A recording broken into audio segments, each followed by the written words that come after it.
Gracias, buenos días con todos y con todas. Permítanme saludar en el orden que lo hacemos en Ecuador y después les comento el porqué.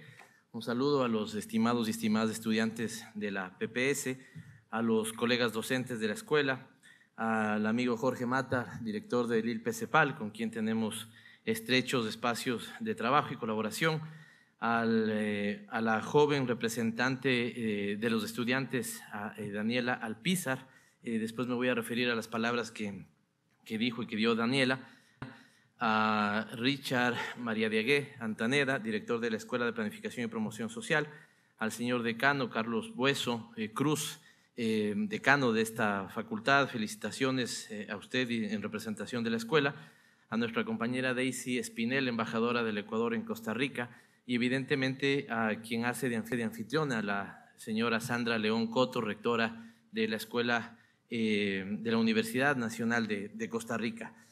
Decía que me permitan saludar en el orden que lo hacemos en el gobierno ecuatoriano, porque empezamos siempre con el público, con los ciudadanos, en este caso con los estudiantes y sus docentes, para terminar con las autoridades. Y me parece que siempre es bueno, digamos, que se pueda conocer también del país desde el cual se quiere hacer este acercamiento a la queridísima Costa Rica, a la ciudad de Heredia, ¿no es cierto?, y a esta su universidad.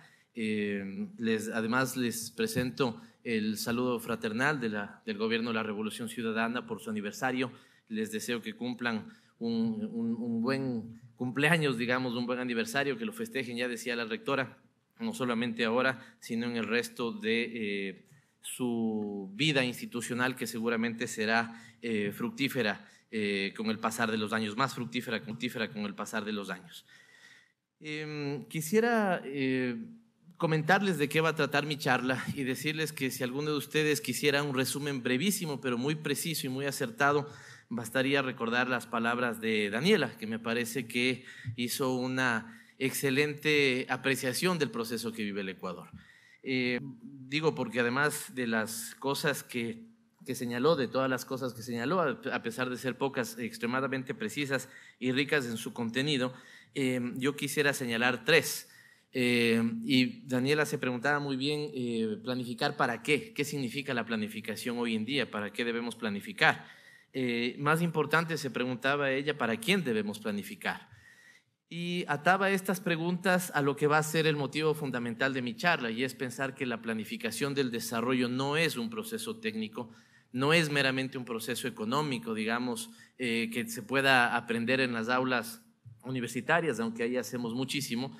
La planificación del desarrollo de nuestros países es fundamentalmente un proceso político, y creo que bien así lo señalaba Daniela. Y en el caso del Ecuador hemos asumido la planificación como un proceso político para acercarnos al buen vivir, a este mandato constitucional que tenemos en el Ecuador. Ya les contaré un poquito de historia, de por qué hablamos del summa causa y de por qué hablamos del buen vivir, ¿no es cierto? Por qué se convirtió en un mandato constitucional y por qué este es hoy el principio normativo más importante cuando pensamos en planificación del desarrollo. En el Ecuador entonces estamos respondiendo a estas preguntas de para qué planificar, y para quién planificar es para alcanzar el buen vivir de los ciudadanos ecuatorianos, que son el motivo, la razón de ser de nuestro gobierno. Yo quisiera entonces desde esta perspectiva comentarles que voy a centrar mi presentación en básicamente estos tres elementos. Comentarles de por qué en el Ecuador decidimos recuperar el rol planificador del Estado, cuáles son a partir de ellos los logros que hemos tenido como gobierno, para terminar en la parte última, que es más pequeña en el tiempo, pero seguramente fundamental para los propósitos de esta escuela, que tiene que ver con los desafíos que advertimos en la planificación del Ecuador, que estoy seguro muchos son desafíos compartidos en América Latina y evidentemente entonces también en Costa Rica. Desde esta perspectiva, lo primero entonces es centrarme en el rol planificador del Estado ecuatoriano, y para ello en recuperar algo de historia y digamos contarles los elementos de la política pública en el caso ecuatoriano.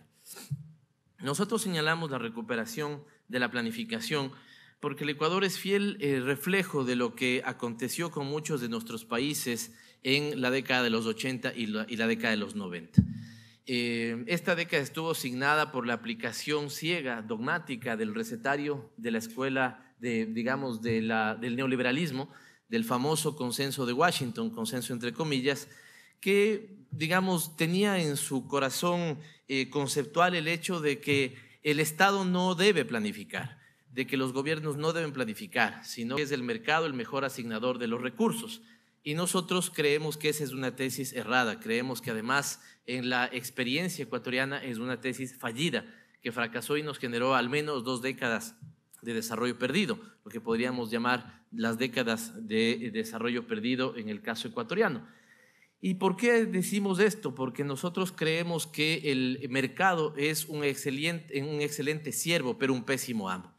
Nosotros creemos que el mercado debe estar para responder las expectativas del desarrollo nacional y las demandas de la ciudadanía, pero no al revés. No debe ser el mercado el que determine cuáles son las demandas y las exigencias ciudadanas. Desde esta perspectiva, entonces, creemos que el mercado, insisto, es un pésimo amo, pero un excelente siervo y debe estar al servicio de los intereses ciudadanos. Esto está evidentemente ligado con el proceso de desarrollo político-social ecuatoriano. Y esto que se expresó en términos económicos como la pérdida de la planificación en la década de los 80 y los 90, también tuvo una expresión significativa en el campo político. El Ecuador, entre el año 96 y el año 2006, ningún presidente electo cumplió su mandato constitucional para el cual fue elegido. En 10 años tuvimos prácticamente 9 presidentes, muchos de una noche, de media hora, un triunvirato, ¿sí?, que se expresa en una inestabilidad profunda en términos políticos. Es por eso que cuando nosotros, me refiero no al presidente Correa, me refiero no a un conjunto de ministros, ni un conjunto de compañeros asambleístas, sino que me refiero a los ecuatorianos. Cuando nosotros demandábamos en el año 2006 un cambio, tuvimos el acierto, muchos, de creer que ese cambio tenía que remover las estructuras fundantes del Ecuador, que tenía que hacer un cambio profundo de su enfoque económico, de su enfoque social, de su enfoque político, y es así que lo que se le ofreció a la ciudadanía ecuatoriana, lo que fue bastante bien valorado por esa ciudadanía, fue un proceso de revolución en democracia. Fue lo que nosotros llamamos la revolución ciudadana, que no es sino la erradicación de la democracia y no es sino el predominio de lo público por sobre lo privado, no es sino el predominio de los intereses ciudadanos por los intereses de los entes corporativos, de los grupos de interés y los grupos de presión. Es así que lo que nosotros hicimos fue fundamentalmente, aun cuando no éramos gobierno, sino cuando éramos una propuesta política para el Ecuador, lo primero que hicimos es planificar. Lo primero que hicimos es, insisto, ¿no es cierto?, siendo todavía una pretendida fuerza política, lo primero que hicimos es construir un programa de gobierno. Y lo van a ver ahí, ¿no es cierto?, el programa de gobierno, que ya vamos 3, porque este gobierno, la Revolución Ciudadana, ha ganado ya 3 procesos electorales. Después les voy a mostrar unas cifras de nuestro último proceso electoral, ¿no es cierto? Pero lo primero que le propusimos al Ecuador en el año 2006 es que tenga una visión de futuro hacia dónde proyectar al país. Porque si habíamos tenido al menos 10 años, insisto, entre el año 1996 y el año 2006, de haber ido de tumbo en tumbo, de que ningún presidente haya terminado su mandato, básicamente teníamos los ecuatorianos algunos defectos fundados en nuestra propia visión de nosotros mismos. Una desesperanza sobre el futuro, una creencia de que éramos absolutamente incapaces de poder revertir las condiciones que nos había impuesto el neoliberalismo en el Ecuador y de que simplemente todo estaba perdido. Había una suerte de implosión de lo nacional. Si ustedes veían las cifras de credibilidad o de aceptación de los presidentes de la República en ese momento, no superaban el 25%, no llegaban al 30%. Mientras que, por ejemplo, si veían en cambio los índices de popularidad de las alcaldías, por ejemplo, los alcaldes del país llegaban, ¿no es cierto?, bordeaban el 80%. Hoy el presidente Correa, me refiero a él nada más que como un ejemplo de los cambios que se han dado en el Ecuador, tiene una popularidad que en 7 años no ha bajado el 80%. Es uno de los presidentes más reconocidos a nivel latinoamericano. Incluso hace poco salió una encuesta que lo ubicaba entre los 3 presidentes a nivel mundial, después de Angela Merkel, me parece, en el caso de Alemania. Pero no solamente, digamos, los elementos de credibilidad sobre el gobierno, sino que ustedes deben conocer bastante bien, y si no, les pido que lo puedan revisar, las encuestas de Latinobarómetro. Estas son encuestas, me parece que un poco más de 20,000 casos a nivel latinoamericano, se encuestan prácticamente todos los países de la región y se les pregunta a los ciudadanos qué expectativa tienen ellos de su futuro y cómo ven ellos su proceso político. Y los ecuatorianos hoy creemos en nosotros mismos, creemos que las cosas van bien, pero lo más importante es que creemos que podrían mejorar, creemos que hay una gran justicia redistributiva y tenemos credibilidad, hay una fuerte credibilidad en el gobierno, el presidente y las instituciones. Esto no es entonces sino la muestra de que nuestro proyecto político ha empezado a dar los resultados que queríamos y tiene que ver con una revolución en el ámbito político, una revolución en el ámbito de la confianza y la conciencia de los ecuatorianos. Pero insisto, voy a esto, ¿no es cierto?, de que para nosotros lo importante era tener una mirada de futuro hacia dónde proyectar el Ecuador. En esos años habíamos planteado una revolución, 5 revoluciones para el país, una revolución económica, una revolución social, una revolución política y constitucional, una revolución en los términos ambientales, y evidentemente esto tuvo la aceptación ciudadana. Digo esto porque si no se entiende que lo que se ha hecho en los términos y en los ámbitos políticos, no se va a entender lo que hemos hecho en los ámbitos gubernamentales. Es entonces este programa que fue votado favorablemente por las urnas la que dio paso al Plan Nacional del Buen Vivir. En el Ecuador volvíamos a tener un Plan Nacional del Buen Vivir. El primero fue para el periodo 2007-2010. Este era un plan de desarrollo para nosotros fundamental y ya se los voy a explicar más adelante. Pero lo más importante es que resucitaba la planificación en el país. Lo más importante es que se alejaba del dogmatismo neoliberal y nos planteaba que sin planificación no podía haber proceso de desarrollo. Y una cosa muy importante es que cuando los ecuatorianos vimos que las cosas estaban tan mal en estos 10 años de crisis política, le planteamos al Ecuador una revolución política y constitucional, ya les decía yo, que tenía que ver con la convocatoria a una Asamblea Nacional Constituyente para que se hiciera una nueva constitución para el Ecuador. Y aquí la trascendencia de hablar de este tema en una escuela de planificación y de promoción social. Digo porque fue el Plan Nacional del Buen Vivir el que fue fundamento de la discusión constitucional en el año 2008. Y esta me parece que es una cosa prácticamente inédita en los casos como el caso venezolano, que también tuvo, digamos, el advenimiento de una nueva constitución, así como el caso boliviano. Nosotros lo que nos correspondió hacer, les pongo incluso en autos en términos cronológicos, fue participar en las elecciones del 2006 con un plan de gobierno, empezar a hacer el ejercicio gubernamental con un plan nacional del buen vivir, es decir, de desarrollo. Este programa había sido convertido en un plan ya en términos gubernamentales y lo interesante es que los asambleístas que fueron elegidos para hacer la nueva constitución del Ecuador tomaron como referencia la planificación.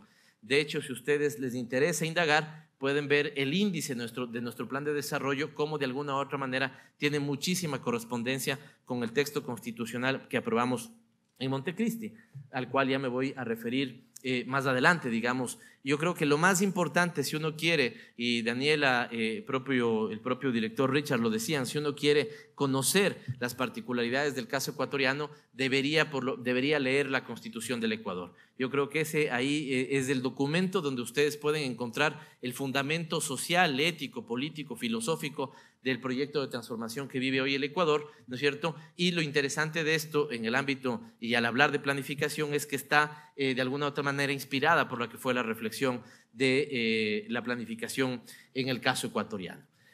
Esto nos supuso, ya una vez en gobierno, que del año 2007 hasta acá hagamos 3 planes de desarrollo. En este momento, de haberlos perdido, y recuerdo simplemente en términos históricos, el Ecuador tenía una importante planificación en los años 70 y nosotros vivíamos ahí una época de dictadura.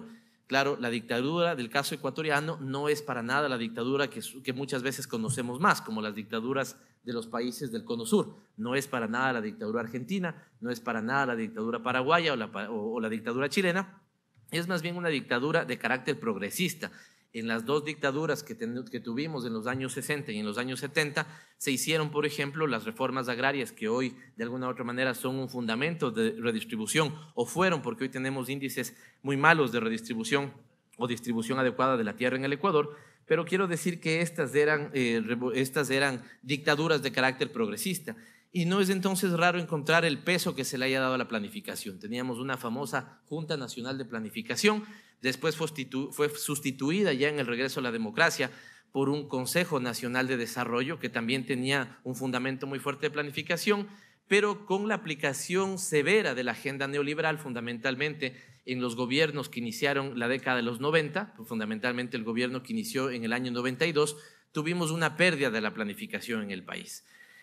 Por eso entonces en el año 2007 nosotros tuvimos que recuperar la planificación, ¿sí? Y creo que de alguna u otra manera, si me preguntan a mí cuál fue las características de ese plan, digamos, si ya hemos hecho 3, les cuento cuál fue el plan más fácil de hacer. Curiosamente fue ese plan con el que resucitábamos la planificación.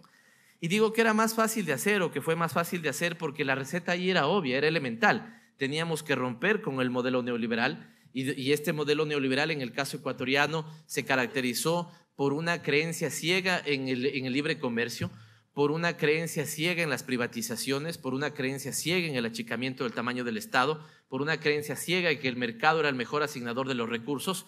Y, ¿no es cierto?, todo esto se consolidaba en lo que en el Ecuador podríamos llamar la configuración de un Estado mínimo, un Estado que no tenía capacidades de planificar, que no tenía capacidades de regular, que no tenía capacidades de redistribuir y distribuir la riqueza, así como generar planificación y promoción social. Entonces, lo que teníamos que hacer es la ruptura con ese modelo neoliberal. Debíamos recuperar autoridad pública y facultades estatales. Insisto, si habíamos perdido la planificación, entonces debíamos recuperarla. Y una cosa bien importante, empezamos a trabajar ya técnicamente, seguramente ustedes revisarán técnicas como estas en sus distintas clases.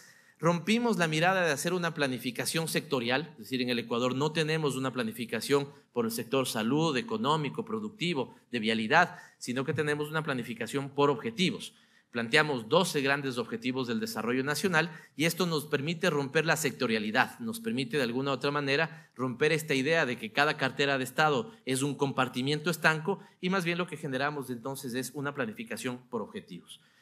El segundo plan que tuvimos que hacer es el plan para el periodo 2009-2013. Este fue un plan que fundamentalmente la tuvimos que hacer por adaptarnos al proceso constitucional. Insisto, en el Ecuador, en el año 2008, generamos una nueva constitución, una constitución que tiene grandes aciertos, una estructura del Estado distinta. Por ejemplo, en el Ecuador tenemos 5 funciones del Estado y no las 3 clásicas que las pudimos ver desde la época de Montesquieu. Tenemos evidentemente la función ejecutiva, tenemos la función legislativa, la función judicial, pero tanto la función electoral como una nueva que es de transparencia y control social fueron elevadas a funciones del Estado. Tenemos entonces una estructura del Estado distinta que busca generar elementos de control social hacia la autoridad pública. Tenemos una estructura que le da mucho peso a los territorios, de eso me voy a referir más adelante cuando hable de los retos de la planificación, pero nosotros entendemos hoy que una de las piedras angulares de la planificación tienen que ser los territorios. Si no podemos armonizar las miradas del desarrollo nacional con las expectativas de desarrollo local, de alguna u otra manera creemos que es una planificación que no avanza con el dinamismo que deberíamos tener. Y evidentemente en el caso ecuatoriano, si bien somos una tendencia política socialista, consideramos que nosotros apelamos por el socialismo del buen vivir, evidentemente estamos muy lejos de repetir los problemas, ¿no es cierto?, del socialismo real de los países soviéticos que tuvieron una planificación cerrada, centralizada, ¿no es cierto?, de escritorio, que no veía las demandas ciudadanas ni las demandas territoriales. Así que eso también tuvimos que hacer en el caso ecuatoriano y esto es uno de los elementos de la Constitución. Y es una Constitución, más adelante me puedo referir, por ejemplo, a los elementos educativos, es una Constitución de que hay una amplia oferta de derechos y un importante enfoque de derechos. Es por eso que entonces nosotros tuvimos que hacer nuestro segundo plan, el plan para el periodo 2009-2013, fundamentalmente en adaptación a los principios constitucionales. Y es así que llegamos, después de haber conseguido estos 2 planes de desarrollo, nos enfrentamos a la necesidad de reelección, o digamos a la prueba de fuego, que era la reelección de este proceso político. Corrimos entonces, recuerden ustedes, les decía ya, para este momento a los que les interesa la historia ecuatoriana, esta era nuestra tercera elección, pero en realidad la primera reelección del presidente Correa, ¿sí? Perdón el paréntesis ahí, pero nosotros fuimos electos en el año 2006 para el periodo 2007-2010. pero dado que tuvimos una nueva constitución en el 2008, esa constitución exigió que todos fuéramos, ¿no es cierto?, a una suerte de reelección en todos los niveles, municipales, provinciales, la Asamblea Nacional, antes se llamaba Congreso Nacional, hoy se llama Asamblea Nacional, y evidentemente también la Presidencia de la República. Es decir, entonces, que las elecciones del 2013, eran la tercera elección en la que el presidente Correa participaba como candidato, pero en realidad su primera reelección, porque el primer periodo que se consideró como un periodo válido era el periodo 2009-2013. No sé si está clara esa idea. ¿Por qué la señalo? La señalo porque entonces para esta época nosotros habíamos pasado por un programa de gobierno y por un plan, por un segundo programa de gobierno y por un segundo plan, ¿no es cierto? En el primero teníamos 5 revoluciones, después en el año 2009 pasamos a 10 revoluciones y en el año 2013 corrimos con estas 10 revoluciones. Una revolución económica, productiva y del trabajo. Después, evidentemente, voy a tratar de explicar brevemente cada una de ellas. Una del conocimiento y las capacidades, que ha tenido mucho reconocimiento a nivel internacional. Una revolución social, de justicia, seguridad y convivencia, cultural, ética, política y constitucional, de soberanía y de integración. Creemos mucho en la integración latinoamericana. Una revolución ecológica y una revolución urbana. El hecho de haberle presentado a la ciudadanía ecuatoriana una visión prospectiva de hacia dónde queremos apuntar en el país, yo creo que ha sido tremendamente bien valorada por la ciudadanía. Lo cual nos quiere decir que si bien el neoliberalismo abogaba por una vida, por un gobierno sin planificación, nosotros creemos que más bien la ciudadanía ha venido demandando lo otro, un gobierno con planificación. Y ahí lo trascendente del rol de la planificación en el cambio del modelo político económico ecuatoriano. Digo esto porque de manera inédita ganamos las elecciones con el 57% de votación. Esto significó que ganemos en una sola vuelta. El Ecuador tiene 2 vueltas electorales y prácticamente desde el regreso a la democracia siempre se han ejecutado las 2 vueltas electorales, pero nosotros tuvimos el 57% de votación. Temo darles un dato impreciso, pero si no estoy mal, la fuerza política que nos siguió me parece que llegó al 20% de votación.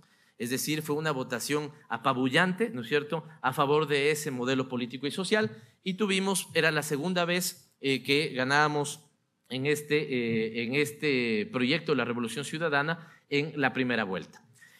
Estos antecedentes nada más para que ustedes sepan entonces cuáles son hoy las perspectivas de nuestra planificación, cómo concebimos hoy nuestro tercer plan nacional. Ya no se llama Plan Nacional de Desarrollo, se llama Plan Nacional para el Buen Vivir, y qué características tiene. Es un plan que tiene alrededor de 600 páginas, pero que podría resumirse básicamente en esta lámina si la logro explicar bien. Es un plan que nuevamente hace una entrada por objetivos. Creemos que esto es un tema bien importante en términos de planificación. Insisto, si miramos los errores del pasado, si los podemos entender y asimilar, yo creo que la planificación sectorializada nos generó mucho problema. Y esto porque de alguna u otra manera nosotros hemos entendido en que la tarea gubernamental lo que debemos hacer es fundamentalmente coordinación y articulación. Si desde el ámbito de planificación solo hiciéramos, y solo realmente a nosotros sí nos genera un poco de dificultad, quisiéramos avanzar mucho más rápidamente, pero creo que fundamentalmente lo que hemos hecho en estos 7 años es muchísima coordinación y articulación de política pública. Y creo que ese solo hecho, insisto, poniendo comillas en el cómo, ha sido fundamental. Porque entonces esta entrada por objetivos nos ha permitido romper la sectorialidad que muchas veces se puede notar en el ejercicio de la autoridad pública, ¿sí? Nosotros antes teníamos prácticamente un divorcio y una falta de diálogo entre el sector de salud, el sector de educación, el sector de inclusión económica y social, y nadie apuntaba, ¿no es cierto?, en la misma dirección. Después me voy a referir a los temas territoriales, que también los considero bien importantes, pero si teníamos una suerte de divorcio entre los distintos sectores que estaban, por ejemplo, involucrados en el ámbito económico, en el ámbito productivo, en el ámbito social, también teníamos un divorcio peor aún cuando queríamos aterrizar esa política pública al territorio. Recuerdo que de las 2 primeras cosas que hice cuando llegué al gobierno y yo entré con el presidente Correa en el año 2007 fue revisar la estructura organizacional que teníamos, es decir, el orgánico funcional del gobierno del Ecuador era absolutamente caótico. Habíamos creado, y mañana vamos a poder conversar de eso, digamos, por los organismos de cooperación, los créditos financiados por el BID, el Banco Mundial y algunas otras instancias, habíamos creado básicamente instancias paralelas a la institucionalidad pública adscrita a la presidencia. Hay un caso que, digamos, cuando estoy dentro del país lo cuento digamos, con menos recelo que cuando estoy fuera, pero que me parece que es ilustrativo. pero más o menos para que ustedes tengan una referencia, recuerdo de un hecho en el año 2003, cuando en un foro internacional organizado por la UNESCO, quien expuso la política educativa del Ecuador fue el representante de la UNESCO en el Ecuador, a pesar de que estaba presente el ministro de Educación de la época. Es decir, lo que teníamos era un absoluto caos organizacional en el Estado, y más peso podía tener una entidad, lo que se llamaban unidades ejecutoras, generadas por un préstamo del Banco Mundial, que el propio Ministerio de Salud, Educación o lo que fuera. Les decía en términos organizacionales, pero también en términos territoriales tuvimos una cosa increíble. Cuando yo comparé cómo aterrizaban al territorio los distintos ministerios, ninguno coincidía con otro. Es decir, que si ustedes ponían un mapa, como el mapa de la organización, cómo se organizaba el Ministerio de Salud, por encima de cómo se organizaba el Ministerio de Educación o el de Inclusión Económica y Social, ninguno coincidía, digamos, entre sí. En el Ecuador tenemos una estructura, ayer, hacía un poquito de memoria de la costarricense, que algo conozco. Yo en el año 1996 estuve más o menos unos 3 meses estudiando aquí en el INCA, en Alajuela, entonces algo conozco del caso costarricense. Y ayer hacía un poco memoria, ¿no es cierto?, cómo ustedes están estructurados por provincias y después por cantones y municipalidades. En el Ecuador tenemos básicamente lo mismo, tenemos provincias y se elige un representante que se llama prefecto, tenemos cantones, municipalidades y se elige un representante que se llama alcalde, y abajo de eso tenemos una nueva entidad territorial que se llaman juntas parroquiales rurales, donde también hay la elección de una autoridad. Pero ¿a dónde quiero llegar con este ejemplo? Que así como en el caso ecuatoriano podemos explicar un poquito más los conceptos, pero si bien la descentralización apunta a distribuir poder a los gobiernos locales, la desconcentración apunta a que no se tomen las decisiones desde los niveles centrales, la capital Quito o el principal puerto que es Guayaquil, sino que podamos los distintos ministerios ejecutar nuestra política a nivel territorial. Pero ¿qué hacíamos si al final el territorio, como pensaba el Ministerio de Educación, no coincidía con el de Salud ni coincidía con el de Inclusión Económica y Social? Si nunca íbamos a trabajar bajo una lógica de articular los objetivos de la política pública en términos nacionales ni en términos locales. De ahí la importancia de los 12 objetivos de desarrollo. Tanto Richard como la doctora León hicieron referencia, por ejemplo, a cómo desde la planificación es necesario establecer indicadores, metas, porque eso hace que una planificación sea viva y eso hace que una planificación pueda medirse. Pues evidentemente en el Ecuador tenemos 93 metas, esto es lo más importante. Y si ustedes quieren y tienen alguna expectativa, yo les puedo dejar material para eso. Pero pueden revisar cómo la semana anterior yo expuse ante el presidente y todo el gabinete los avances de las metas sociales y cómo a mi regreso el día viernes tenemos lo que se llama gabinetes itinerantes. Todo el gobierno se reúne en distintas ciudades del país, ¿no es cierto? Y hacemos unas largas jornadas de alrededor de 10, 12 horas de gabinete, ¿no es cierto? Y en este próximo gabinete nuevamente la revisión de las metas serán uno de los temas fundamentales del gabinete que tengamos. Tenemos 111 políticas, esto es importante porque ya les digo, la producción de política pública podía estar más dado en los organismos de cooperación internacional que en la propia autoridad pública ecuatoriana, y tenemos 1095 lineamientos estratégicos. Es así la estructura en la que está pensada la planificación hoy del Ecuador, es decir, le da importancia a los objetivos, hace un seguimiento y un monitoreo, una evaluación de las metas de desarrollo, pero de alguna u otra manera eso podría ser todavía mucha información. Con lo cual quiero comentarles el punto en el que estamos ahora y cuáles son las 2 estrategias más importantes que nos estamos fijando más allá de estos objetivos, metas, políticas y lineamientos estratégicos. En el Ecuador en este momento estamos con la firme creencia de que es hora de que cambiemos la estructura y la matriz productiva del Ecuador. O sea, hay que cambiar su estructura económica y productiva. Hay que apuntalar un Ecuador que no solamente pueda exportar su materia prima, sino que pueda darle valor agregado a su materia prima, ¿sí? Y esto porque si no cada vez vamos a estar más dependientes, un agravamiento de los términos de intercambio en el caso ecuatoriano, porque si seguimos siendo un país que solamente, y creo que incluso en ese modelo hemos dado avances significativos, pero que solamente exporte rosas, que solamente exporte camarón, banano o petróleo, en realidad no podemos generar la estructura productiva que queremos. Y la estructura productiva que queremos es una estructura que pueda generar mayor valor agregado a su materia prima y desde esta lógica, ¿no es cierto?, cambiar, buscar una nueva forma de producir, pero también una nueva forma de consumir. En el Ecuador creemos que la matriz productiva tiene que mirarse desde estos elementos, cambiar la forma en la que producimos, pero también cambiar la forma en la que producimos.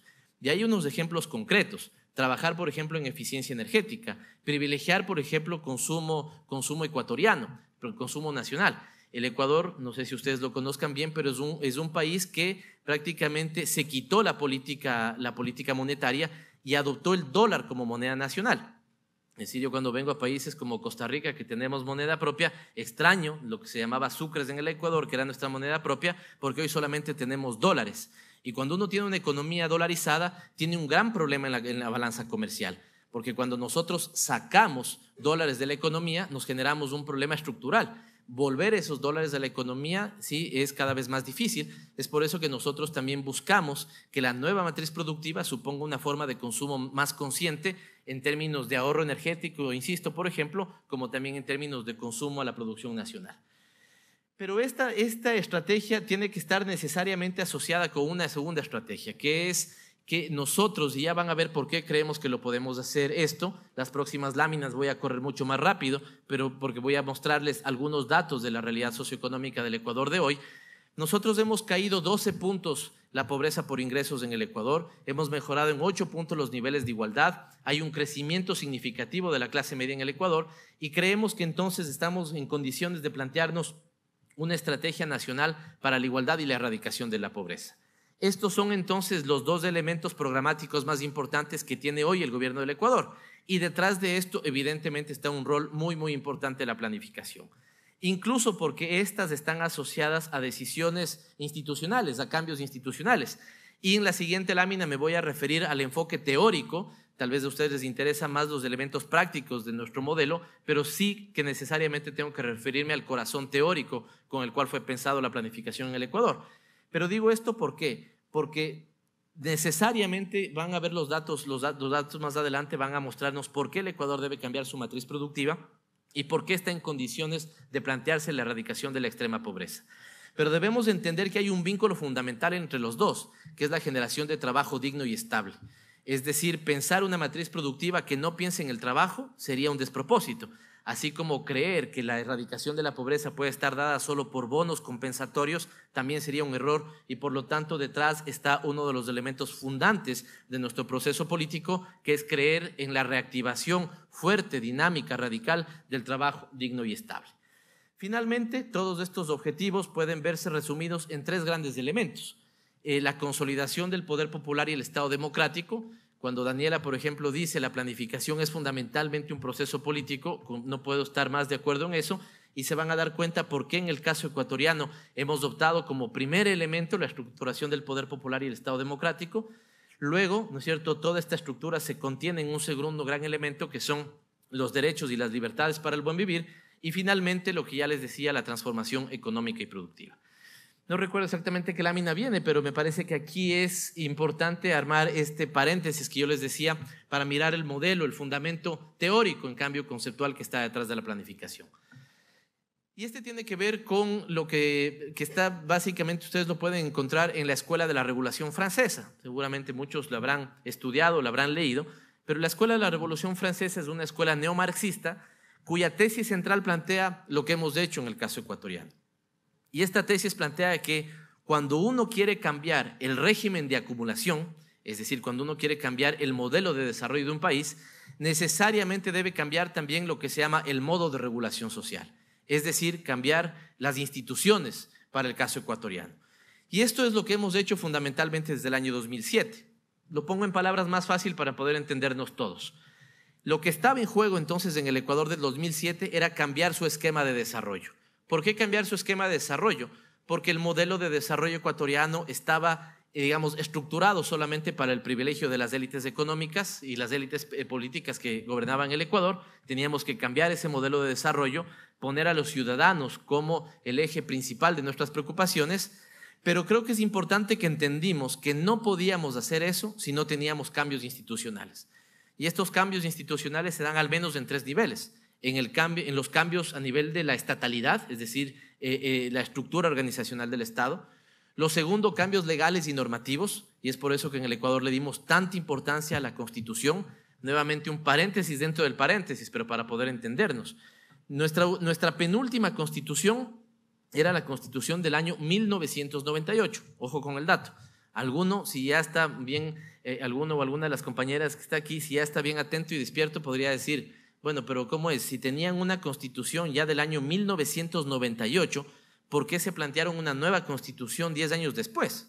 Para una Constitución 10 años no es nada, ¿no es cierto? Es decir, ¿qué es lo que pasaba? ¿Por qué de alguna u otra manera el Ecuador hacía eso? Y esto lo hacíamos por dos razones, porque la Constitución del año 98 estuvo absolutamente impregnada e inspirada en el modelo neoliberal, y porque esa Constitución tenía un conjunto de contradicciones, porque muchas de las leyes que hacían que esa Constitución viva eran anteriores a las del año 1998. Insisto, nuevamente a ustedes les interesa los poderes locales, les interesa el tema de la descentralización, pero ¿cómo puede entonces una Constitución del año 98 gobernar con una ley de descentralización del año 96? Es decir, había ahí una clara contradicción. Me refiero a esto porque entonces los cambios normativos que hemos tenido que hacer en el Ecuador también han sido significativos. Después de aprobada la Constitución de Montecristi o la Constitución del 2008, hemos hecho alrededor de 100 reformas legales. Hay una lámina más adelante que muestra la cantidad de leyes que hemos hecho, pero fundamentalmente leyes programáticas para que esa Constitución pueda digamos, subsistir. Y finalmente cambios los que tienen un acercamiento a lo que se llama el neoinstitucionalismo, fundamentalmente el neoinstitucionalismo político. Sabe que cuando hablamos de los cambios en las instituciones, hablamos de cambios en las instituciones formales, ¿sí? Puede ser el Ministerio, las EMPLADES, el Ministerio de Planificación del Ecuador, como también de las instituciones formales, y tiene que ver con los hábitos también de comportamiento de los ciudadanos. Digo esto porque entonces es muy importante, esto está en el corazón del proceso ecuatoriano. Haber tomado la decisión de transformar nuestro régimen de acumulación, es decir, el modelo de desarrollo, y entender que eso no es posible si no cambiamos también el modo de regulación social, es decir, si no hacemos también cambios a nivel institucional en el caso ecuatoriano. Desde esta perspectiva podemos entonces entrar a ver cuáles han sido los logros de este modelo de planificación en el Ecuador, porque poniéndonos más afín, digamos, con el espacio, de lo que estamos hablando es de un modo de planificación en el Ecuador. Y aquí, insisto, voy a ir más rápido, estoy monitoreándome un poquito de los tiempos. Si alguno de ustedes también siente que me estoy pasando, una buena seña puede ayudar mucho, ¿no? Pero insisto, una vez que podemos entender, si quieren puedo resumir en algunas ideas precisas lo anterior. En el Ecuador necesitábamos recuperar la planificación porque el modelo neoliberal nos dijo que la planificación no valía la pena.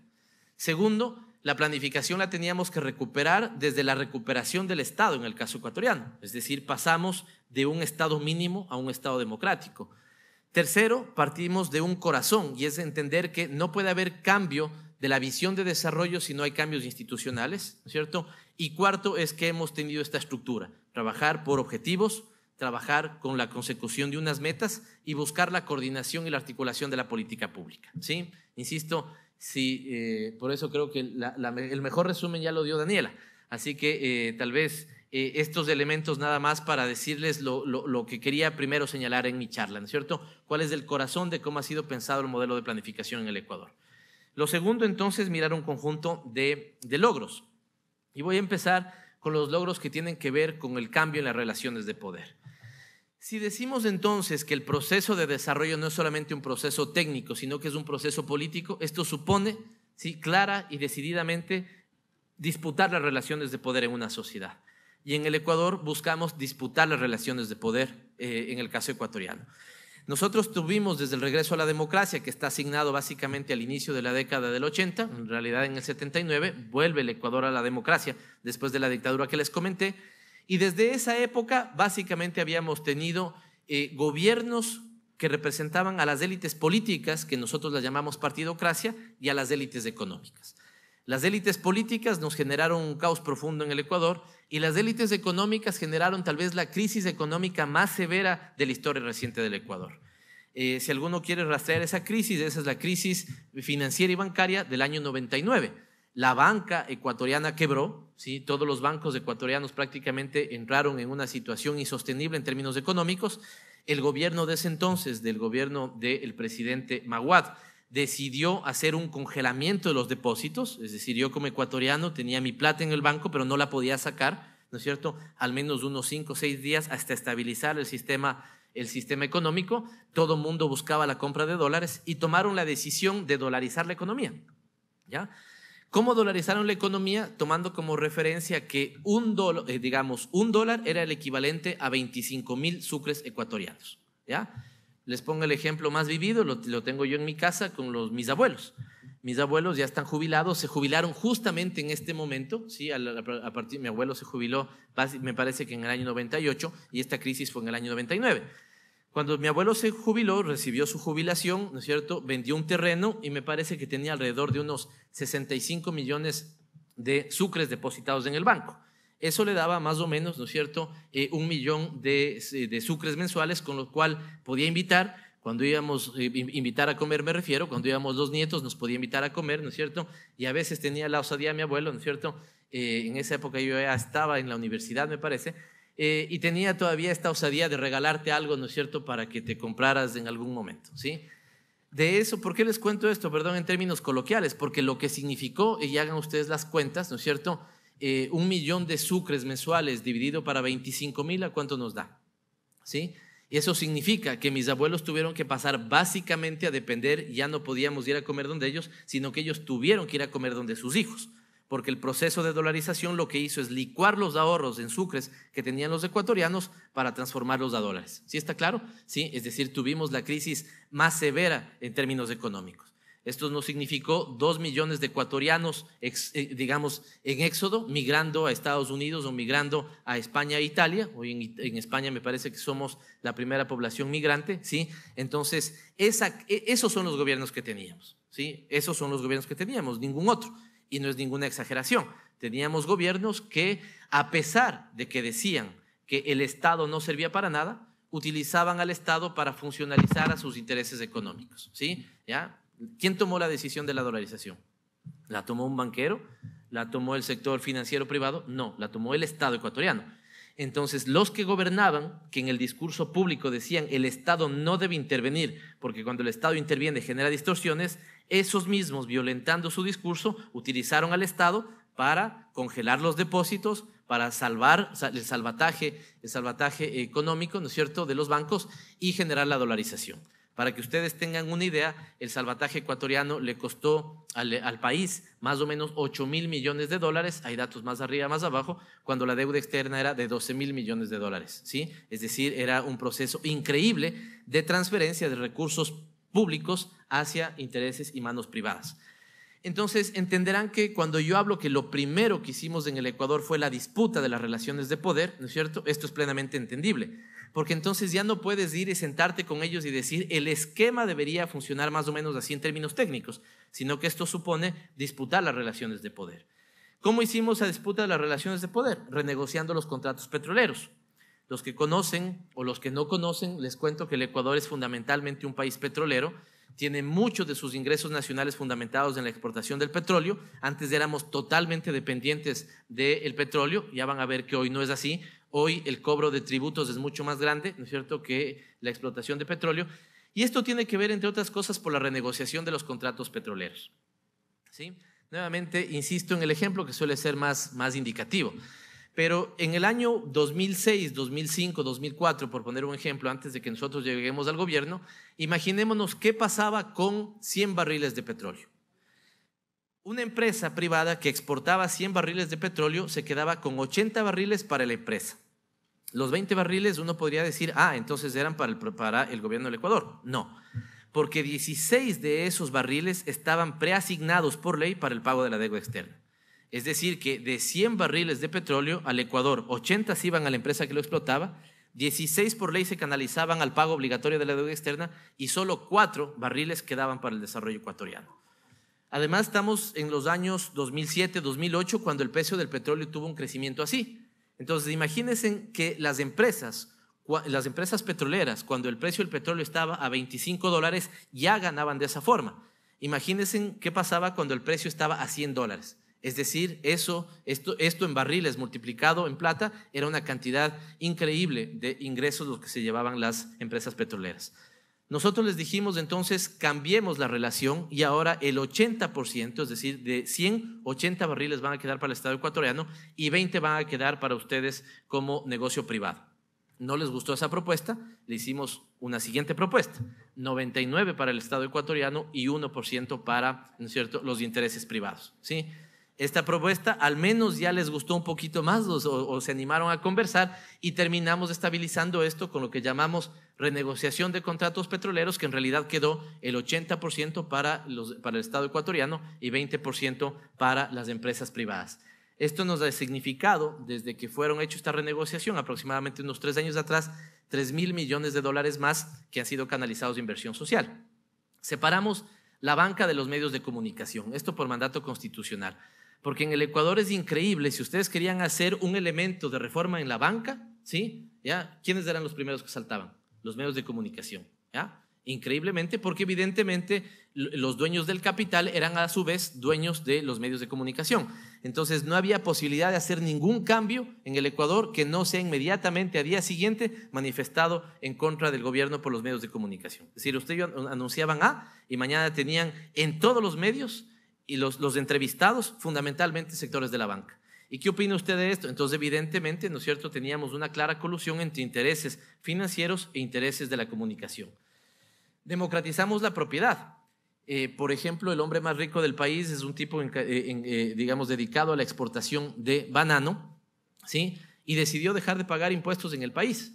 Entonces, en uso de la autoridad pública, incautamos su hacienda que se llama La Clementina, ¿sí? Hoy esa hacienda es propiedad de los trabajadores de La Clementina. Es decir, esto simplemente en el hecho de decir que recuperamos autoridad pública. Y dijimos que si hay que pagar impuestos, pues hay que pagar impuestos. Y el hombre más rico del país, que siempre vulneraba o siempre hacía, digamos, sus quiromancias en números para no pagar impuestos, tuvo en su momento que le incautamos la hacienda, y esta hacienda, que tiene 12.000 hectáreas dedicadas al cultivo y la exportación de banano, hoy no son propiedad del tipo más rico, sino de la cooperativa de trabajadores de ellos. Y por ejemplo, una cosa importante, entiendo que Costa Rica también lo tiene, ahí me van a ayudar, pero hay lo que se llama los programas de transferencia condicionada, es decir, estos bonos que entregamos a las familias. ¿Cómo se llama en el caso costarricense? Lo tienen, ¿no es cierto? ¿Tiene algún nombre? ¿Alguien se acuerda? En Bolivia es Juanito Pinto, en el caso del Ecuador se llama Bono de Desarrollo Humano. Prácticamente todos los países del Ecuador tenemos esta, que técnicamente se llaman programas de transferencia condicionada. ¿Sí? Se ubican a las familias más pobres y se les da digamos, una cantidad monetaria para que ellos puedan cubrir su demanda diaria alimenticia. En las elecciones del 2013 se presentó como candidato el dueño de un banco en el país, el dueño del Banco del Guayaquil, y él planteó como su oferta de campaña pasar de $35 a $50 del bono de desarrollo humano. Es decir, era una oferta demagógica. El gobierno, el presidente Correa, en ese momento en campaña, asumió también esa propuesta y le dijo: es una buena propuesta, pasemos de 35 a $50, pero con una diferencia: el resto no se va a financiar desde las arcas fiscales, sino que se lo va a hacer a través de un impuesto a las ganancias extraordinarias de la banca, ¿sí? Evidentemente a ella no le gustó mucho la propuesta, pero nosotros la llevamos adelante. Esto por señalarles algunos ejemplos nada más de que si es que efectivamente creemos que la planificación supone un proceso político, detrás tiene que ver la disputa de las relaciones de poder para efectivamente privilegiar los intereses ciudadanos y no los intereses privados. Otro ejemplo, y con eso cierro esa parte, sería el tema de la deuda externa, ¿sí? Fíjense en lo que pasaba antes en el Ecuador del 2006, antes del gobierno de la Revolución Ciudadana. Nosotros destinábamos, ya les dije, por ley, esto no era voluntad del gobierno de ese momento, por ley, tenga o no tenga la plata, la ley decía que debía preasignar recursos para el pago de la deuda externa. Destinábamos 2.300 millones de dólares al pago de la deuda externa y solo 1.900 al pago de la deuda social. Nosotros hicimos la renegociación de deuda, muchos la llaman más exitosa a nivel al menos latinoamericano. Es decir, decidimos recomprar los bonos de deuda que estaban en el mercado y cambiamos la estructuración de la deuda. Y esto nos ha significado que hoy destinemos 1.200 millones, es decir, mucho menos que lo hacíamos antes, 1.200 millones de inversión para el pago de deuda externa y 9.000 millones de dólares para la inversión social. Esto puesto en porcentaje significaba que en el 2006 de cada $100, 24 destinábamos al pago de la deuda externa. Hoy de cada $100 no llegamos a 4 el pago de la deuda externa. Y eso ha sido pasado evidentemente a inversión social y productiva. Bajo este esquema, ¿sí? Bajo esta lógica de que no solamente cuando hablamos de planificación estamos hablando de un proceso técnico, sino también político, y debería yo avanzar rapidísimo para poder terminar, y aquí esta parte voy a ir muy rápido, ¿sí? Es que hemos tenido estos logros. En el Ecuador en estos 7 años hemos crecido más que el promedio latinoamericano. Estos son datos de la CEPAL. América Latina y el Caribe ha crecido al 3,4%, nosotros al 4,2%. Nosotros, fíjense en lo que teníamos antes. En el Ecuador simplemente no había la voluntad política del cobro de impuestos, ¿sí? Los 3 gobiernos antecesores al nuestro recaudaron en impuestos 21.000 millones de dólares, 22.000 millones de dólares. Nosotros en estos 7 años hemos recaudado 60.000 millones de dólares. Es decir, hemos crecido casi 3 veces respecto al 2006, ¿ya? Y esto ha sido no con incremento de impuestos. Hemos tenido unas reformas tributarias, sí, pero fundamentalmente con una mejor recaudación tributaria. Destinamos en este momento, el Ecuador es el país que más inversión pública destina más inversión pública destina en la economía. Fíjense, estoy tomando para hacer comparables datos del 2012. El conjunto de América Latina estaba destinando 4,5% de inversión pública respecto a su Producto Interno Bruto. Nosotros estábamos destinando 13%, hoy estamos en el 15%. Es decir, el 15% del PIB ecuatoriano digamos, está sustentado en inversión pública. Ya vamos a ver para qué: carreteras, universidades, escuelas, centros de salud, hospitales, ¿sí? Por ejemplo, lideramos una revolución energética en el país. Esto es trascendente. Tal vez aquí estoy y ustedes ahora se llaman planificación económica y promoción social, me contaba Daniela, ¿no? Y entiendo que esto les podrá interesar mucho en planificación económica, ¿ya? ¿Por qué? Porque el Ecuador, a pesar de que es un país petrolero, nosotros exportamos petróleo, pero compramos mucho en derivados de petróleo, por ejemplo, gasolina. Pero además, un segundo defecto: está plenamente subsidiada. No sé cuánto está aquí, pero digamos en el Ecuador el galón de gasolina cuesta $1.90, $2 más o menos. Entonces hay un gran subsidio. Por lo tanto, para nosotros, y también en Ecuador cocinamos con gas licuado de petróleo, ¿sí? No sé con qué se cocina en Costa Rica, ¿también gas licuado o energía eléctrica? Ya, entonces nosotros estamos queriendo avanzar al tema de energía eléctrica porque estamos cambiando la matriz energética. Estamos invirtiendo 5.500 millones de dólares para que el 96% de nuestra energía sea hidroelectricidad. Y esto evidentemente nos pondrá como una de las matrices energéticas más limpias a nivel mundial. Estamos invirtiendo, aquí solamente estoy dando ejemplos de inversión pública, porque creemos que la inversión pública es gran dinamizadora del desarrollo. Totalmente contrario a lo que exigía el recetario neoliberal de los años 80 y 90. Por ejemplo, en control de inundaciones y disposición de agua, estamos haciendo 6 grandes proyectos de inversión por 1.000 millones de dólares. Al 2017 estimamos regar 614.000 hectáreas, ¿no es cierto? Esto significa beneficiar prácticamente a un millón de ecuatorianos. Tenemos, junto con Bolivia, la tasa de desempleo más baja de la historia. Sí, en el caso ecuatoriano al menos. Nuevamente aquí estoy tomando datos de la CEPAL. Muchos tomo de la CEPAL porque son comparables. Ahí puedo comparar Ecuador con Brasil, Perú o Colombia. Pero en realidad el dato que tenemos hoy en Ecuador es que estamos con un desempleo del 4,1%, ¿sí? Mientras el promedio latinoamericano está en el 6,3%. Hemos crecido significativamente de 26% a 43% la afiliación a la seguridad social. Con la Constitución del 2008, la Constitución de Montecristi, se estableció que la seguridad social es universal. Por lo tanto, ¿no es cierto?, buscamos hoy llegar al 100% de ecuatorianos y estamos trabajando en un proyecto de ley para transformar la seguridad social. Buscamos llegar al 100% de ecuatorianos con seguridad social. Hemos tenido un crecimiento, fíjense, entonces hemos tenido caída de desempleo y mejoría de los ingresos de los ecuatorianos, a pesar de estar en dolarización, lo cual para nosotros es un esfuerzo significativo. Esto significa, la pregunta detrás de esto es si el salario básico unificado de los ecuatorianos cubre o no el 100% de la canasta básica, ¿ya? y hoy sí estamos cubriendo el 100% de la canasta básica, nuevamente por decisiones de política pública. Por ejemplo, aquí tomamos la decisión, esto es interesante que lo escuchen, de lo que se llama el salario digno. En el Ecuador teníamos lo que se llamaba el salario básico, ¿no es cierto? O el salario básico unificado. Este era el mínimo de una familia, ¿no es cierto?, para poder vivir. Pero nosotros hicimos una reforma por ley para subir del salario básico al salario digno. Y la reforma consiste en que, por ejemplo, los dueños de las empresas no pueden cobrar utilidades si no han asegurado que hasta el último de sus trabajadores tenga no el salario básico, sino el salario digno. Esto ha significado que tengamos los salarios más competitivos en la región andina y significa entonces que hoy cubrimos el salario de los ecuatorianos. Claro, esto es familiar, ¿no? Entonces hay que multiplicar esto por 1.4 perceptores, que básicamente son los que tenemos en los hogares ecuatorianos, y ver que hoy cubrimos el 103% de la canasta básica. Antes los gobiernos podrían decir estaban subiendo los salarios, pero ninguno de ellos alcanzó a cubrir el 100% de la canasta básica unificada. Esto es lo que les decía, tal vez de los resultados más importantes en el Ecuador es haber bajado en 12 puntos la pobreza nacional por ingresos, ¿sí? Ustedes conocen bien el tema de la pobreza, ¿no? Pobreza por ingresos, pobreza por necesidades básicas insatisfechas. La una es mucho más fácil que trabajar que la segunda, ¿sí? Pero si ustedes conocen el tema de la pobreza, deben conocer seguramente el coeficiente de Gini. ¿Conocen el coeficiente de Gini? ¿Ya? Entonces me evitan una explicación más detenida. Es este coeficiente entre 0 y 1, mientras más cercano a 1, ¿no es cierto?, más inequitativa es esa sociedad, más cercano a 0, más equitativa.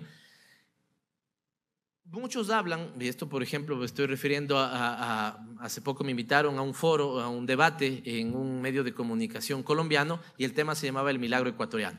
Nosotros en particular no creemos en que el proceso ecuatoriano sea un milagro, creemos que hemos avanzado mucho, pero sabemos que es muchísimo lo que nos falta por avanzar, pero este sí es un tema interesante, porque en el Ecuador no solamente hemos disminuido pobreza, sino que también hemos achicado la brecha entre pobres y ricos y hemos mejorado el coeficiente de Gini.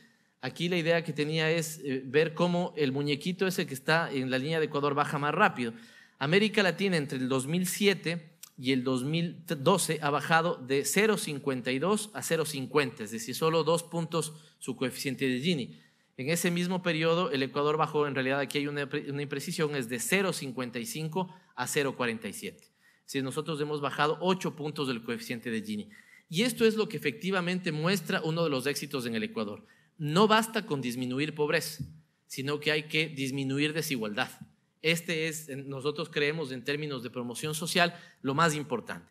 En el Ecuador, en estos años, este es un estudio del Banco Mundial, el que voy a citar, 51 de cada 100 ecuatorianos escalaron posiciones sociales, es decir, ustedes que trabajan promoción social, hubo movilidad social ascendente en el Ecuador. Básicamente no registramos caídas, por ejemplo, de pobreza extrema a pobreza, sino que de esos 51 de cada 100 se movieron entre la extrema pobreza a la pobreza y al menos 30, ¿no es cierto?, 30 pasaron de la extrema pobreza a la pobreza, 30 de esos 51, y 21 pasaron de la pobreza a la clase media. No sé si ustedes conocen, pero el trabajo sobre discapacidades ha sido significativo, esto bajo el liderazgo de nuestro anterior vicepresidente.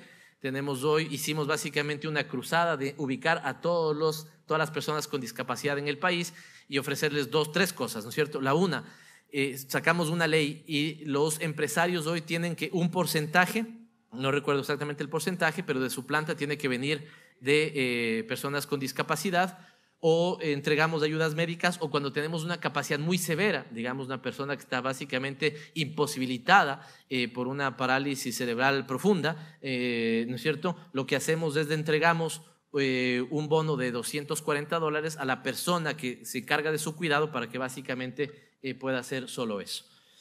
En temas de educación es una cosa interesante, alcanzamos universalidad de la educación básica. Con esto que es importante, en Costa Rica esto tal vez no se advierte mucho, pero en el Ecuador sí. En el Ecuador tenemos población indígena y afroecuatoriana, además de población mestiza. Lo que teníamos es que se quedaban por fuera muchos chicos de población de población indígena o población afroecuatoriana. Cuando nosotros alcanzamos hoy el 96% de cobertura, fíjense en lo que pasó en la población indígena y la población afroecuatoriana. Es decir, hoy nos alegra decir que todo niño ecuatoriano va a la escuela sin importar su condición étnica. Y antes, lastimosamente, niños indígenas o afroecuatorianos se quedaban por fuera. Matrícula en la educación superior, fíjense, pasamos de 33 a 35, pero lo más importante es cómo los indígenas pasaron de 9% de tasa de matrícula a 13% de tasa de matrícula o 14% de tasa de matrícula a 25%.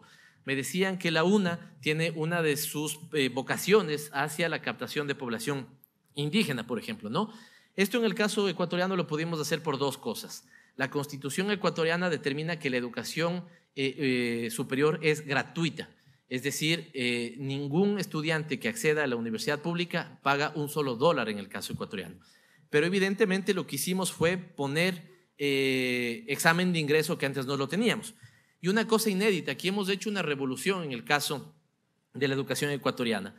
La Constitución hizo una cosa fundamental, prohibió que se creen nuevas universidades, puso un periodo de moratoria. Esto está por terminar ahora y vamos a extender la moratoria. ¿Esto por qué? Porque creemos que de los más grandes engaños sociales que se daban en el Ecuador es lo que llamábamos las universidades de garaje, ¿sí? Estudiantes, ¿no es cierto? Alguien con una casa de 5 pisos ya ponía una universidad y los estudiantes accedían pagando increíbles cantidades de recursos. Aquí me decían que una universidad privada podía estar más o menos en $1,000 del cuatrimestre, algo así. En Ecuador una privada más o menos está costando $5,000 del semestre. Es increíble. Entonces hoy incluso queremos bajar los costos de esa educación universitaria. Pero además obligó a una evaluación de las universidades, todas, públicas y privadas. Y esto nos significó que hagamos una cosa inédita. Nosotros cerramos 11 universidades. 11 de esas universidades de garaje, ¿cierto? Las cerramos porque era un total engaño social. Y en cambio, más bien lo que estamos haciendo hoy día es creando 4 nuevas universidades públicas con una inversión de cerca de $1,000 millones. Una universidad pública que es Yachay, que es la primera ciudad planificada del Ecuador. Si ustedes que están en planificación y promoción social, si les interesa, estudien el modelo Yachay. Nosotros estamos empezando, pero es toda una ciudad nucleada alrededor de una universidad que va a estar destinada a las ciencias duras, ciencia y tecnología. Estamos haciendo otra universidad, no sé, está más adelante, de educación. La pedagogía en el Ecuador básicamente se había dejado de estudiar. Hoy nosotros subsidiamos, pagamos el salario básico unificado a un estudiante que quiere seguir pedagogía. Tenemos ICANN, una universidad amazónica, una universidad destinada a biodiversidad. Tiene, me parece que 45,000 hectáreas de laboratorio la universidad, ¿no? Porque destinamos todo un área protegida para que sea laboratorio de esa universidad, y la Universidad de las Artes en Guayaquil. Esto está asociado con un programa de becas absolutamente ambicioso. Fíjense en esto. Desde el año 93 hasta el 2006, aquí deben haber más o menos unos 4 o 5 gobiernos, se entregaron 300 becas en el caso ecuatoriano. Nosotros en este gobierno, este dato está desactualizado, tenemos ya 8,000 becarios. El momento que nosotros pusimos el examen de admisión, tenemos lo que se llama el grupo GAR, grupo de alto rendimiento. Los 100 estudiantes que están primeros en el examen de admisión pueden elegir su universidad en el mundo, sea Harvard, sea MIT, sea la Escuela de Londres, ¿cierto? Que tiene una beca totalmente, digamos, se le beca todos sus estudios, ¿no? Es por esto que hemos pasado a 8,000 becarios que hoy estudian en las mejores universidades del Ecuador, del mundo. Evidentemente buscamos que después vengan a ser parte del cambio de la matriz productiva. El Ecuador es uno de los pocos países en América Latina que va a cumplir todos los objetivos de desarrollo del milenio.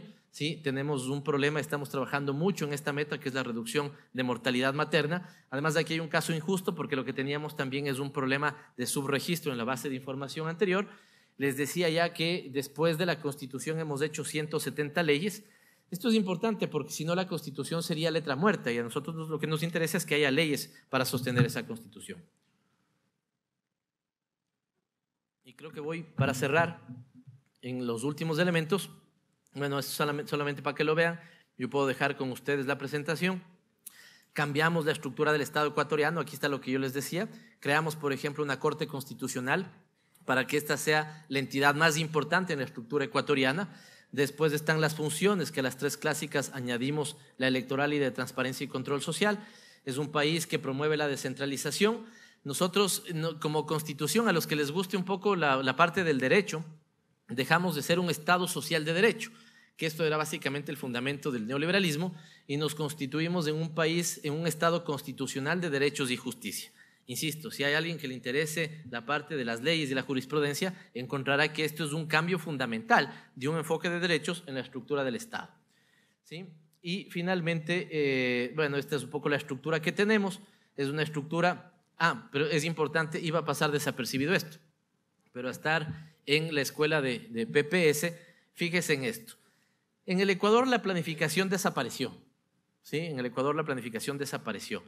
Y esta es la forma en la que nosotros nos estructuramos hoy. Entiendo porque además ustedes estudian tema organizacional también, ¿no? Insisto, nosotros a la mirada del desarrollo necesariamente le pusimos el tema institucional. No puede haber un cambio en el régimen de desarrollo si no hay un cambio en el régimen institucional. Y no me interesa que vean el organigrama, me interesa que vean que puedan entender el concepto. Y el concepto es este: después del presidente y el vicepresidente, están estos corazones, estos pulmones, digamos, de la gestión pública, ¿no? Está la Secretaría Nacional de la Administración Pública, ¿sí? Es decir, no entendemos esto si no generamos eficiencia en la gestión pública. Segundo, el segundo pulmón es la Secretaría de Planificación.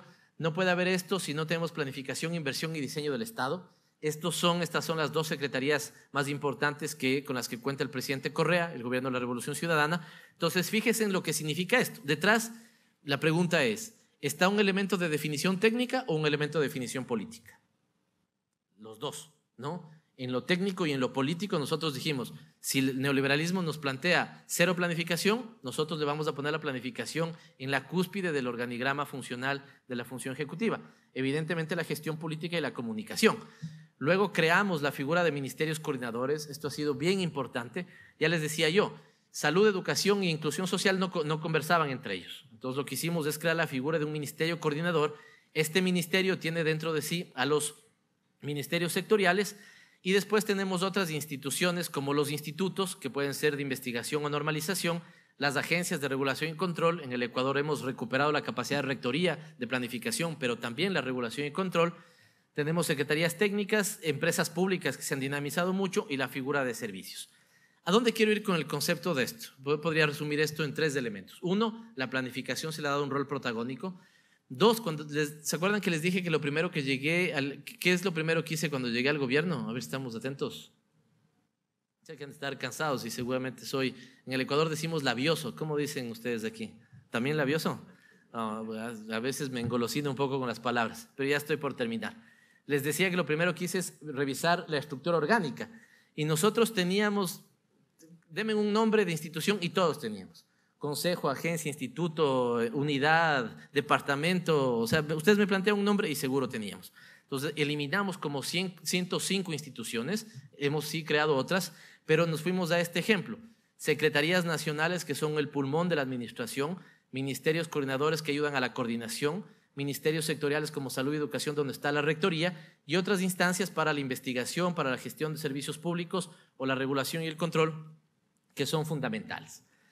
Y esta, que es la parte final, también voy muy rápido, solamente punteo los elementos porque entiendo que para ustedes será también esto importante. ¿Cuáles son los desafíos? Lo primero que les había dicho es, nosotros creemos en una planificación programática. Creemos que la planificación no debe ser un tema de adorno. Yo le he entregado a la compañera rectora el plan nacional. Lo bueno será que se pueda quedar aquí en la escuela y ustedes lo puedan revisar. Pero detrás debe haber una visión programática de cómo lo técnico y lo político se conjugan para plantear el modelo de país que queremos. Y creo que eso se ha hecho en el Ecuador. ¿Cuáles son los retos hoy? Ya les dije, la erradicación de la pobreza y el cambio de la matriz productiva. No me detengo en esto porque ya lo expliqué, pero lo que sí quisiera señalar es que si no hay una vinculación entre ellas, ¿no es cierto?, es difícil que pueda haber un cambio integral del país. Hace poco el presidente me pedía un trabajo. Y fíjense, a pesar de que hemos hecho esto, la coyuntura, Jorge Mata, que tuvo que salir, también me invitó en unas semanas a que en Chile discutamos el dilema entre planificación de largo plazo y coyuntura política, ¿ya? Y ustedes, si alguno de ustedes va a trabajar, seguro muchos a Mideplan, se darán cuenta que ahí hay un dilema de política, porque a veces ustedes como planificadores querrán ver, ¿no es cierto?, el mediano y el largo plazo, pero las coyunturas políticas son súper exigentes para que, ¿no es cierto?, hagamos muchas veces incluso lo que da votos, lo que da réditos o lo que no genera problemas políticos. Ahí hay un debate, pero me parece que uno debería salvaguardar elementos de la visión de desarrollo que quiere construir, ¿no es cierto? Yo creo que esta es una de las cosas importantes en términos de planificación. Lo segundo que les decía es, como esto está ligado con temas institucionales, esto puede pasar seguramente en Costa Rica, el Ecuador claramente es un ejemplo de ello, pero ¿se acuerdan el problema que les conté de la crisis financiera, monetaria? ¿Sí? El congelamiento, el salvataje y la posterior dolarización. ¿Sí se acuerdan eso, cierto? ¿Ya? La pregunta es, ¿por qué se generó? Al final del día, ¿por qué se generó? Y yo les diría que se generó por dos cosas. Uno, por este descrédito del Estado, y un segundo elemento porque el fundamento neoliberal nos hablaba de la desregulación. Es decir, si parten ellos del supuesto de que el Estado no debe intervenir, porque cuando interviene genera distorsiones, ellos te plantean entonces, señores, desregularicen. ¿Y qué es desregularizar? La imposibilidad que tiene el Estado de poner normativa regulatoria y poder controlar esa normativa. ¿Sí? Les pongo un ejemplo. En el caso ecuatoriano, cuando vamos al tema del libre comercio, ¿sí? Esto es creer, el presidente Correa lo llama el bobo aperturismo, ¿ya? Es cierto que el mercado y el comercio internacional dinamizan nuestras economías, pero también es clarísimo que comerciar con Estados Unidos es comerciar un gigante contra un pequeño. Y ahí no me vengan a decir que hay relaciones equilibradas.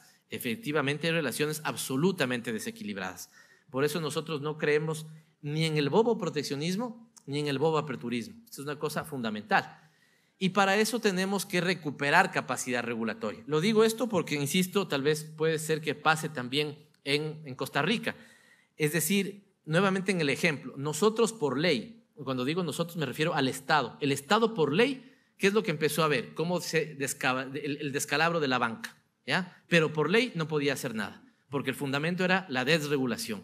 Deje usted que eso se lo arregle el privado. Cuando quebró el privado, tuvo que el Estado solventar las pérdidas del privado. Lo que se llama ellos, el sector privado, en el caso ecuatoriano al menos, suelen socializarnos sus pérdidas, pero privatizar sus ganancias.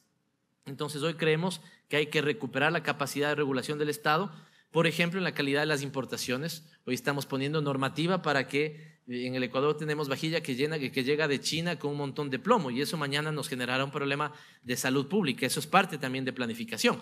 Si no queremos tener grandes gastos en salud pública, debemos controlar las importaciones.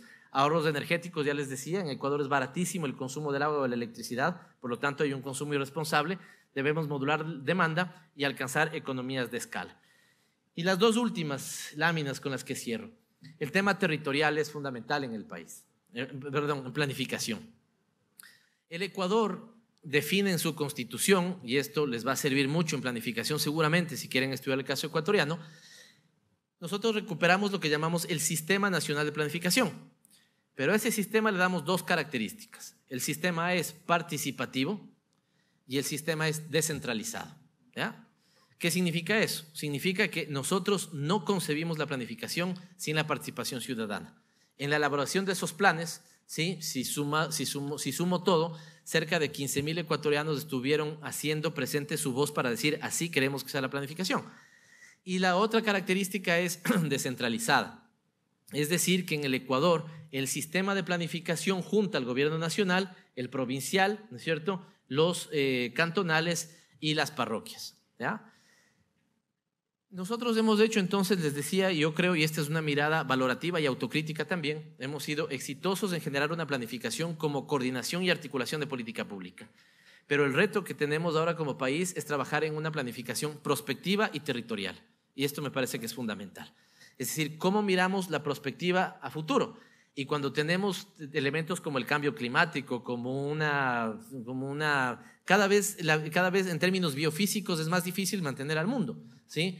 Esto pasa en Costa Rica como pasa en Ecuador, lo que fuera. Es decir, si nosotros no cuidamos digamos, territorio destinado a la soberanía alimentaria, tenemos problema. Si nosotros mañana creemos que todo debería ser, por ejemplo, biocombustibles y sembrar un país de caña, ¿de qué va a vivir ese país? ¿No es cierto? Entonces, hay que tener una visión prospectiva. Pero la segunda es el tema territorial, ¿sí? Yo les digo esto, qué bueno decirlo en Costa Rica, porque cuando digo esto en Ecuador alguien podría creer que es un elemento demagógico, ¿no? Pero efectivamente creo que si no damos atención a los municipios, a las localidades, a los gobiernos autónomos, ¿no es cierto?, vamos a tener problemas. Y en el Ecuador, de manera inédita, estos son en términos territoriales, ¿qué es lo que estamos haciendo? Esta es la zona amazónica del Ecuador y nosotros por constitución debemos tener un plan especial para la Amazonía. Estas son las Islas Galápagos y el Ecuador ha tenido un defecto. Recién hace poco estuvimos anunciando aquí, sí saben que está aquí, ¿no es cierto? ¿Se ubican o no? Ahí debe estar Cocos, ¿no es cierto? ¿Ya? ¿Sí? Coco, ¿se llama? La isla de Coco, ¿no es cierto?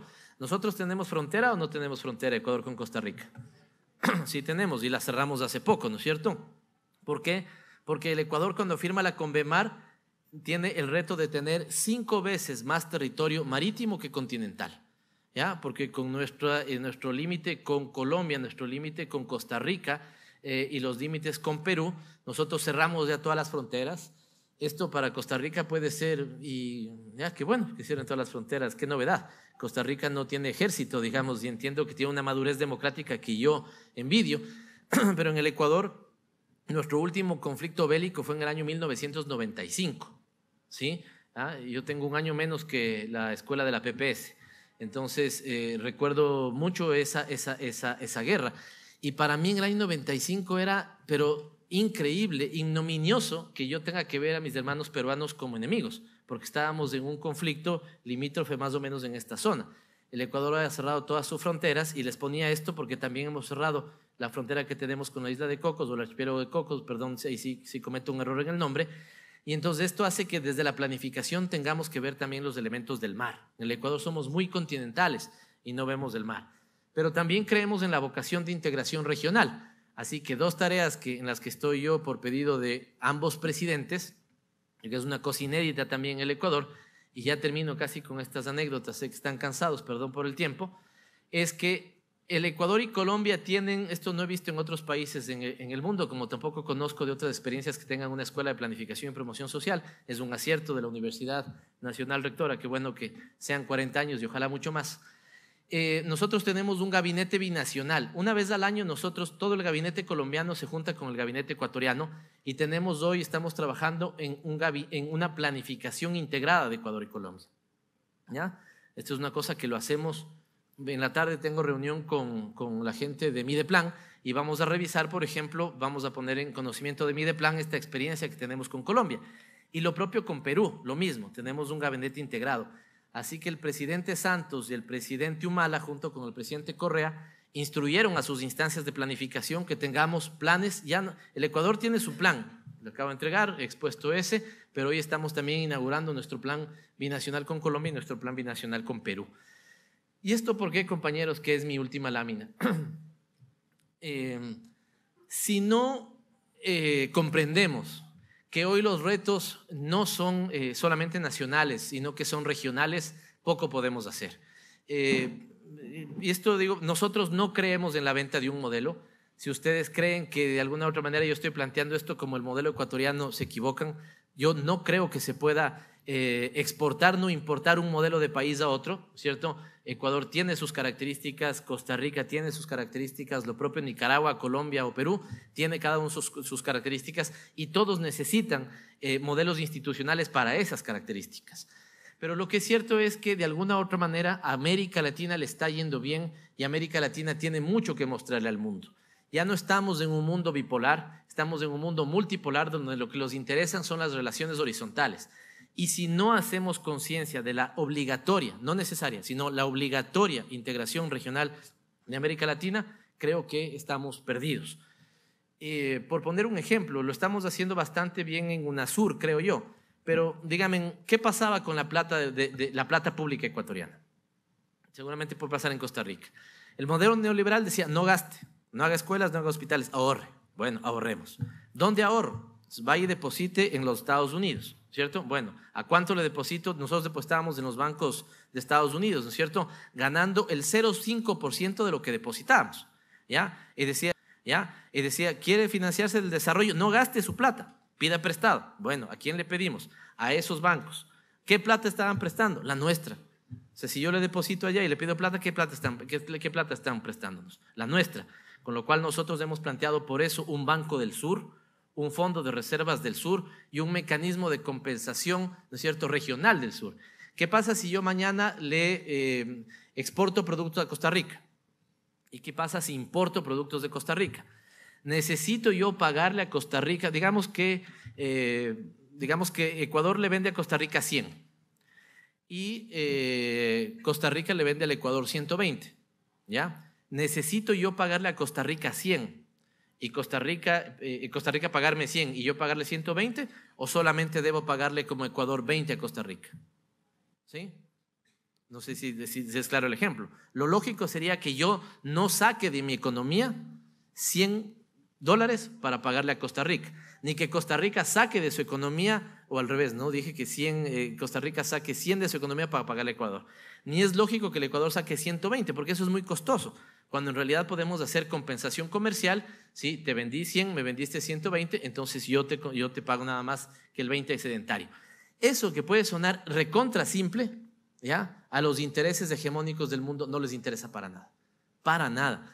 ¿Ustedes creen que Europa y Estados Unidos estarán contentos con que tratemos de generar un Banco del Sur o un Fondo de Reservas del Sur, o que nuestro comercio, ¿no es cierto?, tenga compensaciones, digamos, no tenga que haber flujos monetarios, sino valernos de las TICs?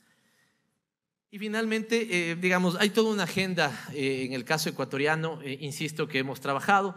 Nosotros, por ejemplo, los tratados bilaterales de inversión, no sé si ustedes los conocen bien, en Ecuador los conocemos muy bien porque son absolutamente perversos.